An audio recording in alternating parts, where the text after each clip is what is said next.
O Brasil assumiu a liderança de um grupo muito importante da Organização das Nações Unidas.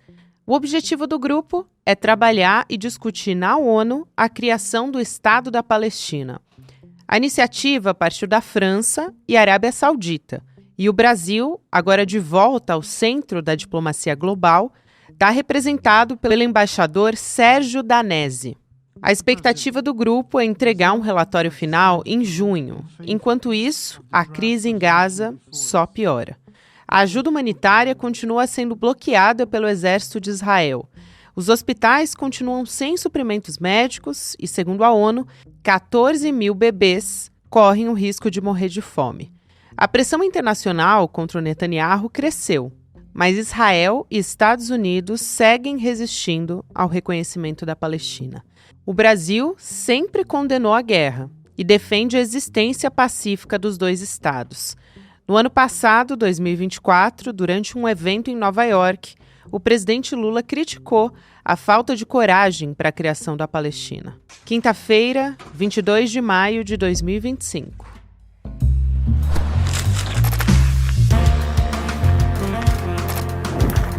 Sou Gabriela Varela, esse é o podcast Detalhes, e aqui mais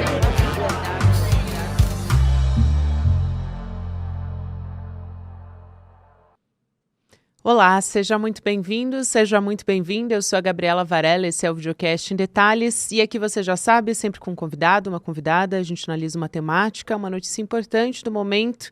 Vou conversar com a professora, historiadora, professora Arlene Clemecha. Professora, muito obrigada por aceitar nosso convite. Seja muito bem-vinda aqui no Em Detalhes mais uma vez.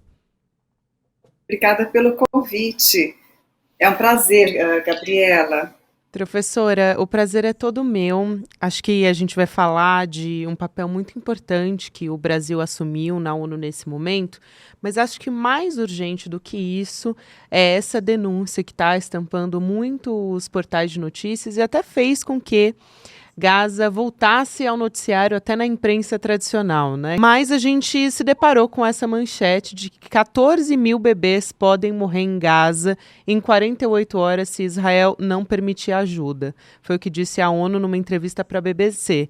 Então, para dar esse contexto, Israel estava promovendo esse bloqueio desde o dia 2 de março, como eu disse, e passou a autorizar uma entrada desde o último domingo, mas em uma quantidade que é ínfima diante do que é necessário. Até esse diretor da ONU de ajuda humanitária, que é o Tom Fletcher, ele disse que entraram 5 caminhões de ajuda, chegaram a Gaza, só que isso é uma gota no oceano, comparando com o que é necessário. Então eu te pergunto, antes de mais nada, como é que tem sido a pressão internacional, se é que ela está existindo a contento, e qual é o tamanho da gravidade disso que a gente está conversando, professora? Gabriela, como você já explicou, desde o dia 2 de março que não entra qualquer fornecimento, né, ou seja, carregamento de comida, medicamento ou qualquer item essencial. Os bombardeios, além disso, muitas vezes almejam painéis solares necessários para gerar energia elétrica que é necessária para a dessalinização da água.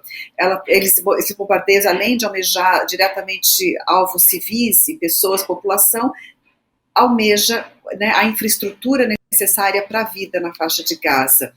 Agora, com a pressão internacional, né, com as expressões, as falas, as declarações de lideranças europeias aqui e ali, dizendo, né, que isso é inaceitável, né, de fato, Israel se sentiu pressionado e também algumas manifestações dentro e fora, né, tem começado a acontecer mais manifestações dentro de Israel também, que a gente não via muito até então. Israel se sentiu pressionado a dar algum tipo de resposta e permitiu o ingresso, veja só, de 9 carregamentos, 9 caminhões de ajuda humanitária, dos quais Tom Fletcher, oficial da ONU, disse que entraram 5. Seriam necessários, isso é muito importante, seriam necessários 500 caminhões de ajuda humanitária por dia. Então, quando Israel diz que irá permitir 9, já é uma piada. E mais do que isso, o Estado diz que irá permitir 9, que ela irá entregar, que o Estado irá entregar, a administração irá entregar entregar, e não as agências humanitárias. Mas, ao mesmo tempo, Israel já anunciou, nas últimas semanas, a sua intenção de reocupar definitivamente a faixa de Gaza. Então, quando ela diz que a pouca ajuda que irá entrar, que não é suficiente, será através dos seus representantes, exército principalmente, forças armadas, isso significa que ela pode, primeiro, possivelmente usar isso para realizar o seu ingresso e não sair mais, ou seja, com essa ajuda humanitária, entrar e não sair mais da faixa de Gaza. Ela já está lá dentro, né? Toda a administração, o exército, forças armadas estão lá dentro, mas entrar agora com mais presença ainda e tornar essa presença permanente. E segunda coisa que as agências humanitárias apontam é que é inaceitável o próprio exército ocupante, né, beligerante, fazer esse tipo de papel. Esse papel é das agências humanitárias. Jamais, em qualquer conflito, em qualquer guerra, podem as agências humanitárias abrir mão desse papel e entregá-lo para o exército, que é o exército beligerante. E mesmo assim, são nove caminhões anunciados, quando são necessários 500 por dia. Então, é uma piada de mau gosto. É uma piada de mau gosto mesmo, professor. E eu te pergunto que alternativas a gente tem num momento como esse? Como disse esse diretor da ONU, é uma gota num oceano. 9 caminhões, a gente precisaria de 500 por dia, então realmente não vai ter nenhum efeito prático para que a gente não veja esses bebês, esses 14 mil bebês morrendo de fome, essas pessoas em situação de calamidade humanitária que a gente está assistindo. Como você disse, professora, a gente teve uma pressão por parte, está tendo, na verdade, da União Europeia, anunciando, até enquanto a gente está conversando, foi nessa quarta-feira que anunciaram que eles vão revisar os laços comerciais com Israel e isso, de certa forma, deu algum tipo de pressão para que se posicionassem, mas não é um posicionamento efetivo. Então, o que a gente deve assistir daqui para frente? Isso demonstra uma nova fase, talvez, desse genocídio. A gente falava há alguns meses sobre o cessar-fogo, o acordo não foi cumprido, Israel sempre aponta o dedo dizendo, não, na verdade a culpa é do Hamas, por isso que a gente não vai seguir adiante com o cessar-fogo, e na prática a matança continua. Então eu quero te ouvir sobre o que pode ser feito daqui para frente e, aliás, as suas expectativas em relação a tudo que a gente está assistindo, né? Justamente, Gabriela, não é à toa que a acusação é de que o Ocidente, enfim, perdeu a sua moral, que se torna explícito diante do genocídio em Gaza. Há 1 ano e meio que o mundo está inerte, não faz nada. Não obstante, diante possivelmente do agravamento da situação e desse anúncio da ocupação permanente, mortes que estão escalando cada vez mais, não diminui o ritmo da matança, o grau de fome, isso está muito, muito escandaloso, né? O grau de fome, o fato de não entrar comida na faixa de Gaza, não ter mais, não tem comida, simplesmente não tem comida. As descrições de quem está lá dentro são pavorosas, realmente falando como que as pessoas agora perambulam pelas ruas, sequer sem saber para onde vão. Eu não sei se alguém aqui já experimentou fazer jejum de 1 dia, 2 dias, realmente isso afeta o corpo. Agora, um jejum forçado, em termos nutricionais, há 1 ano e meio, e absoluto, nas últimas semanas, isso acaba com a população. Bom, então, onde eu estou querendo chegar, Gabriela, é que, diante disso, possivelmente por isso, mas outros fatores internacionais, algumas declarações e posicionamentos práticos estão aparecendo. O que mais chamou a atenção foi a Grã-Bretanha, que nos últimos dias suspendeu as tratativas para a realização de um acordo de livre comércio com Israel e aplicou sanções contra lideranças e organizações de colonos, ou seja, ilegais, né? As colônias são ilegais na Cisjordânia.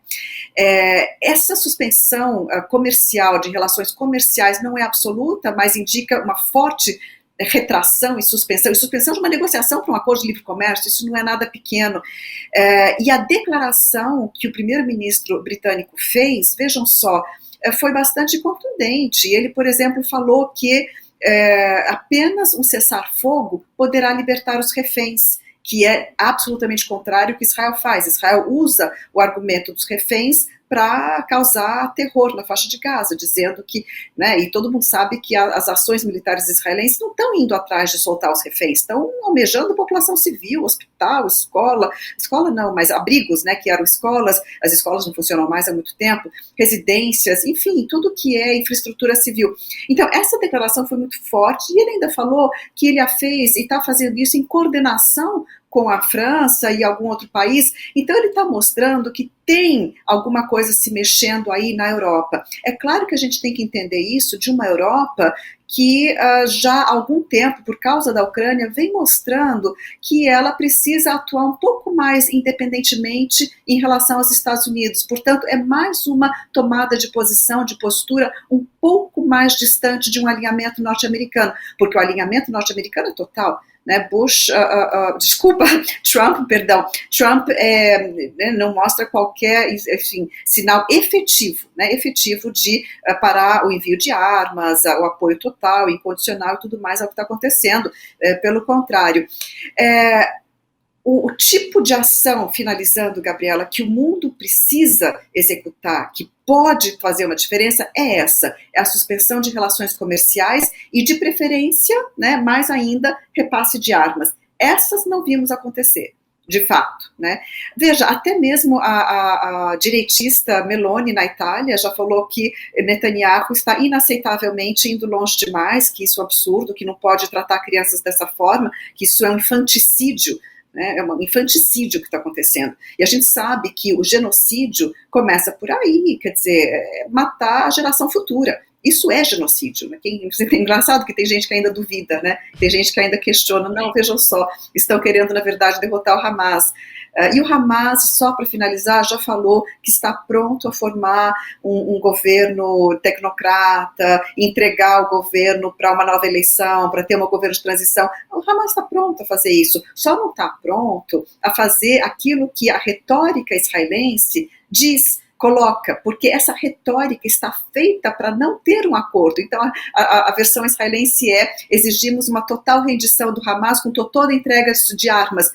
Isso o grupo não vai fazer, quer dizer, não, né, é por isso que a exigência já é propositalmente uma exigência que sabem que não será atendida, que é inviável. Mas sair do governo há muito tempo, mas há muito tempo que o Hamas já falou que está disposto a fazer. E veja só, toda vez que algumas redes de televisão, aberta ou a cabo, se referem a, por exemplo, os números, né, os números de mortos, os números estão muito aquém da realidade, mas fazem questão de dizer os números emitidos pela autoridade sanitária da faixa de Gaza, que é controlada pelo grupo terrorista Hamas. Vejam só como que tentam deslegitimar até mesmo números que estão aquém da realidade. Números de 56 mil, 60 mil de mortos, isso está aquém da realidade. A Lancet, que é uma revista britânica prestigiada, já falou há meses que esse número passa dos 300 mil. Porque são mortos que estão morrendo de fome, de falta de tratamento médico, dos bombardeios, sob os escombros, ninguém sabe, ninguém conta quantos tem. Então, esses números oficiais de Gaza, que são números anunciados como sendo aqueles emitidos pela organização terrorista do Hamas, são números que contam apenas os registros daqueles que foram enterrados com nome. E quantas pessoas foram enterradas sem nome, sem identificação? Que sequer foram enterradas, com os restos, me perdoem os mais sensíveis, mas foram comidos por cães nas ruas, né, os restos mortais. Então, a mídia, de fato, como você falou, ela está começando a demonstrar um jogo de revelar mais e depois vir com uma contranarrativa. Revela o horror e entra com mas é o terrorista, é a legítima defesa, né? Então tem esse jogo acontecendo na mídia, né, convencional, majoritária, mas sequer essa mídia consegue mais esconder o horror do que está acontecendo, o que está provavelmente levando sim a um posicionamento mais enfático, e vamos esperar ver se o Brasil vai entrar nessa leva, né, porque o Brasil tem um tratado de livre comércio com Israel, não só o Brasil, quero dizer, o Mercosul tem um tratado de livre comércio com Israel, o Brasil vende petróleo, muito petróleo, que para Israel, se não me falha a memória, acho que 9% do petróleo israelense é comprado do Brasil, via Shell. não é uma venda direta da Petrobras, mas a Petrobras para a Shell, que vende, que leva para Israel, então, de certa forma, mas o caminho é direto, né? Então, são dois pontos muito críticos, e é somente esse tipo de ação agora que a gente pode esperar que possa ser feita e que possa surtir efeito. É boicote comercial, sanção econômica, é esse tipo de mensagem. E mesmo assim vai demorar. Não vai ser na primeira sanção econômica. Israel, agora para fechar, simplesmente respondeu para a Grã-Bretanha, olha, o mandato britânico da Palestina terminou faz 77 anos, não nos importa o que a Grã-Bretanha faz. Agora, se muitos países se juntarem a isso, vão sim sentir o peso desse isolamento internacional.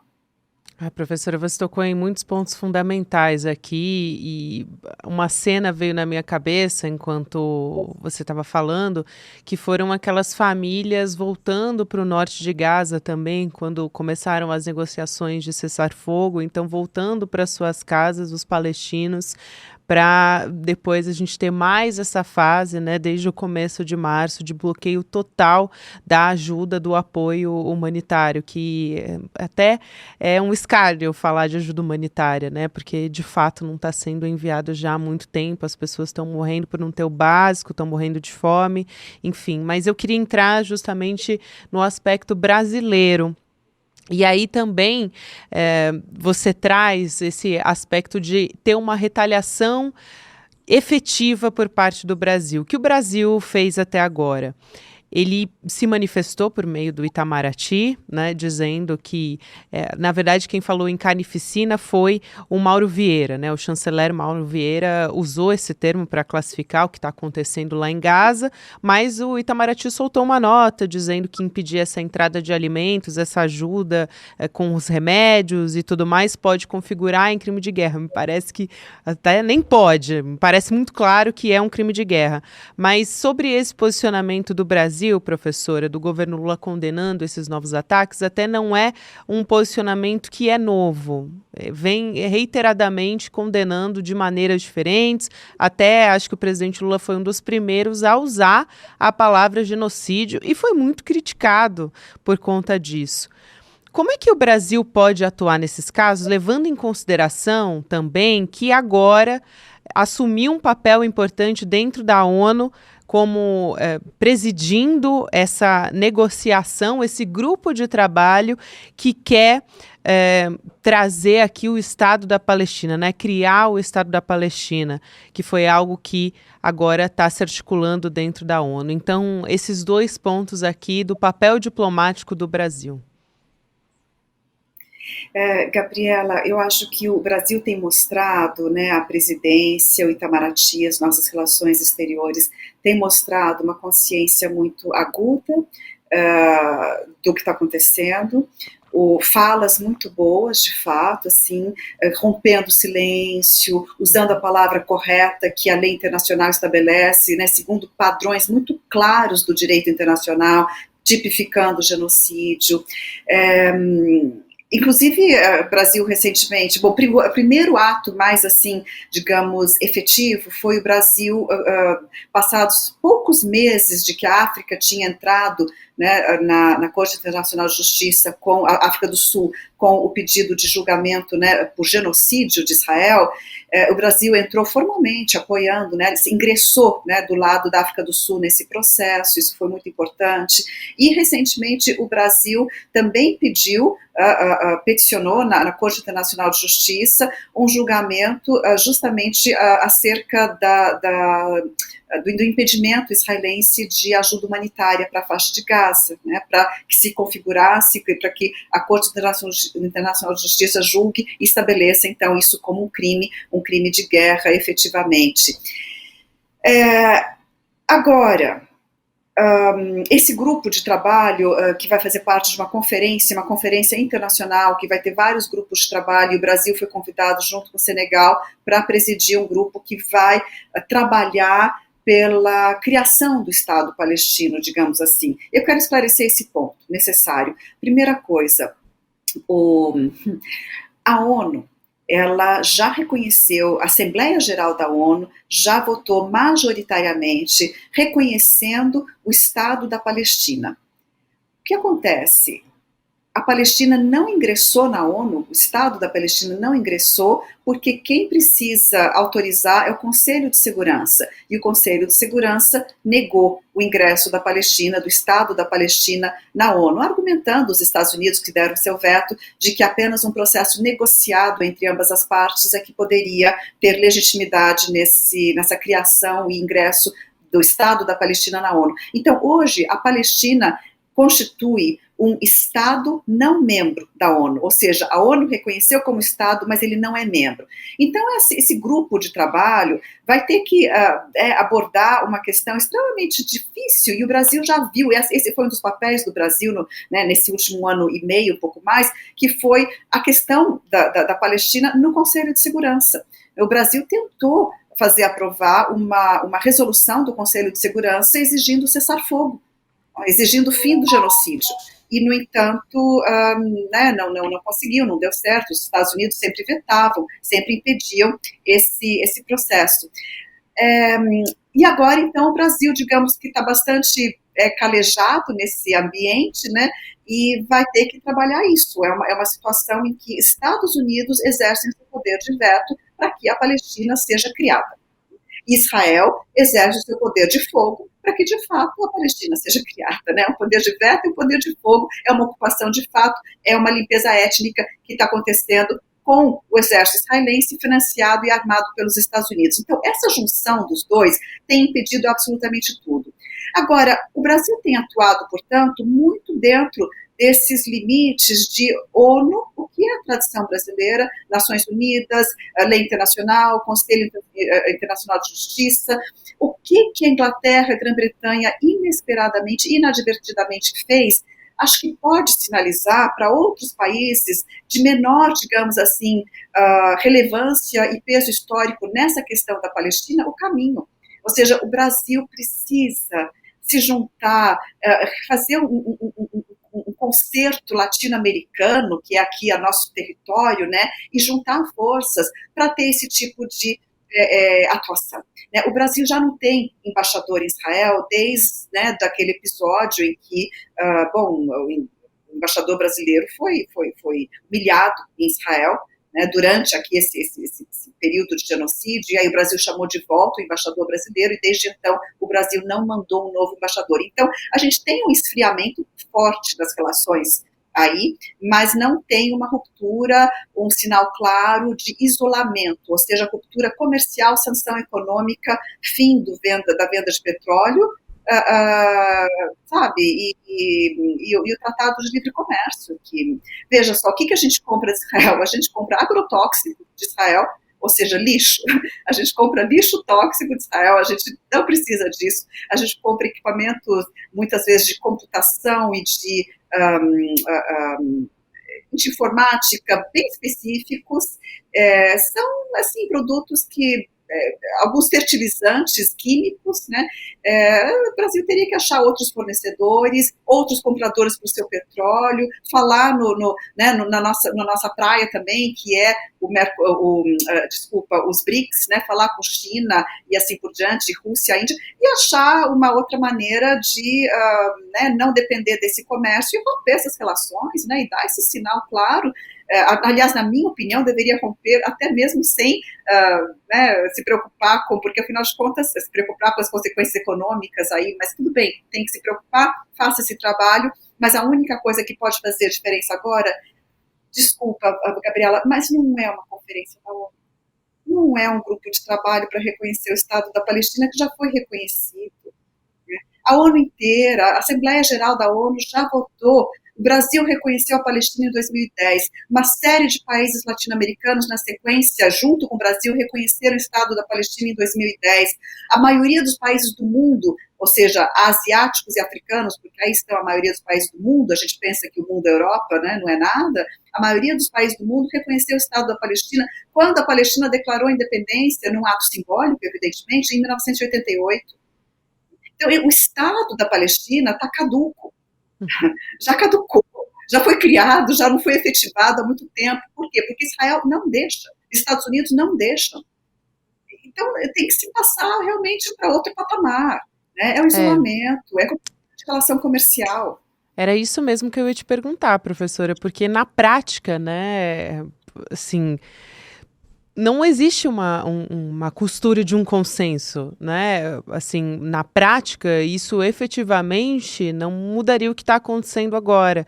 Era essa pergunta justamente que eu ia te fazer, se realmente esse grupo, de trabalho na ONU poderia ter alguma ação efetiva para isso, né, se poderia mudar algo na prática, se é um gesto mais diplomático, isolado. Eu acho que no fim das contas, é algo que é mais importante para a maneira como o Brasil está sendo visto no mundo, né, para talvez a relevância diplomática para o Brasil, do que na prática para Gaza realmente conseguir avançar em alguma negociação no sentido de cessar fogo ou de alguma gota de esperança do sentido humanitário, né?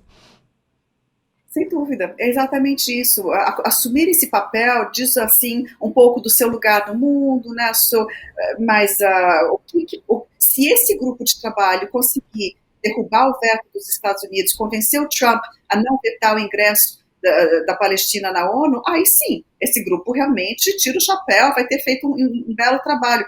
Mas alguém está vendo a possibilidade disso acontecer? É, não aconteceu de décadas e décadas até hoje. Vai acontecer com o Trump.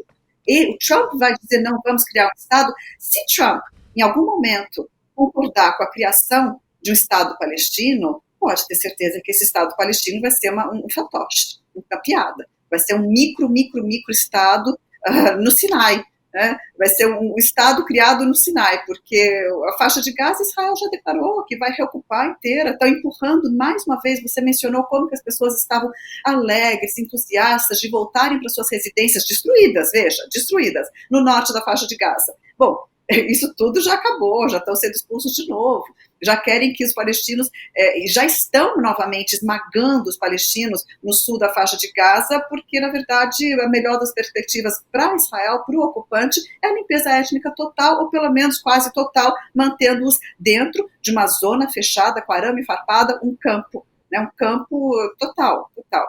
E a Cisjordânia, Gabriela, ninguém fala por causa do horror de Gaza, mas a Cisjordânia está sofrendo um processo de limpeza étnica. As expulsões têm sido massivas. Nablus, Tulkarm, Jenin, todo o norte da Cisjordânia já houve uma limpeza étnica agora, no último mês e meio. Enquanto o cessar-fogo estava, né, vigorando ainda mal e mal na faixa de Gaza, e os colonos, né, não é à toa que a Grã-Bretanha também anunciou sanções contra lideranças de colonos e algumas organizações, porque os colonos estão atirando contra palestinos a queima-roupa. A queima-roupa. O filme que ganhou o Oscar mostra uma cena exatamente assim, e que né, não é nenhum confronto, é um momento aí com meia dúzia de palestinos no seu vilarejo, na sua terra, que é chamada Área C da Cisjordânia, Amazônia, enfim, é difícil explicar rapidamente, mas é uma região da Palestina, e se defrontam com colonos que estão tentando espizinhar, né, enfim, forçar esses palestinos a saírem, né, atormentando a vida deles, assim, diariamente. Bom, num desses encontros, um colono simplesmente atira e mata um rapaz a queima-roupa. E a hora que ele faz isso, sai do meio da ilha dos arbustos, sai o quê? Um soldado, para proteger o colono. Os palestinos não estavam nem armados, era um vilarejo, uma população. E os colonos estão atirando a queima-roupa. E depois o terrorista é o palestino. Veja só o que faz a narrativa, a mídia, né, esses conglomerados de mídia que dominam grandes veículos norte-americanos e agências internacionais. Né, quando vão falar dos números, é sempre a organização terrorista do Hamas. Esqueceram, Gabriele, que uma população que vive enclausurada, ocupada, militarmente tem o direito de defesa, segundo a lei internacional. Foi necessário a China chegar na conferência da ONU também meses atrás, mas nesse contexto de genocídio, e dizer isso. A China disse solenemente: os palestinos têm direito de defesa assegurado na lei internacional. E a defesa de uma população sofrendo uma ocupação militar, ela é correspondente, ela é, né, ela é condizente com o tipo de agressão. Se a agressão e a ocupação é armada, a população que está ocupada, que está sofrendo essa violência, ela tem o direito de se defender com armas. Ela pode não ter um exército constituído, porque não é um Estado constituído, mas ela tem o direito na lei internacional de se defender. E, no entanto, há uma reversão nesse caso, né? O palestino é colocado como o terrorista agressor, o violento, né? Aquele que foge, e veja só, Gabriela, terrorismo, o termo é usado justamente para designar aquele com quem não se negocia. Não tem conversa. O terrorista tem que ser eliminado. Então, a hora que colocam o Hamas como terrorista e, por tabela, os palestinos como terroristas, aí é a chave para quem está assistindo um pouco inocentemente, sem conhecer aquele contexto, dizer, ok, então está justificado, tudo que estão fazendo está justificado, porque não tem diálogo com esse pessoal é violento, esse pessoal é agressivo, né, tem que eliminar, porque está colocando em risco a vida das pessoas. São 77 anos em que os palestinos, o povo palestino, resiste a uma limpeza étnica que não parou. Sempre de diferentes maneiras, mas ininterruptamente, desde 1948 até hoje, o Estado israelense, o exército israelense vem implementando políticas de limpeza étnica.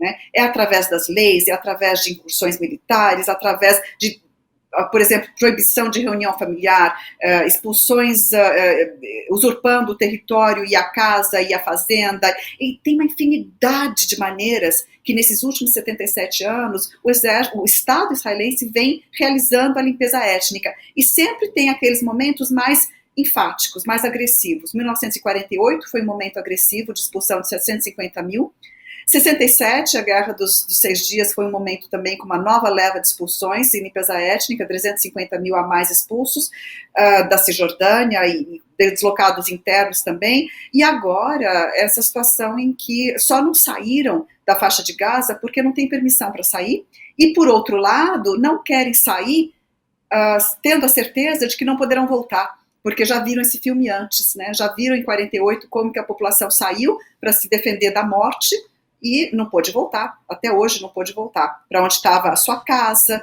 né, a sua fazenda, a sua terra.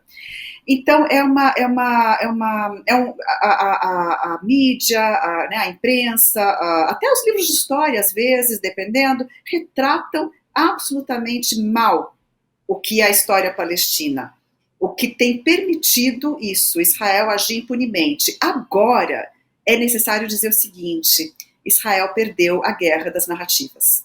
Né? É isso que está acontecendo. O genocídio é tão flagrante que não tem mais como esconder.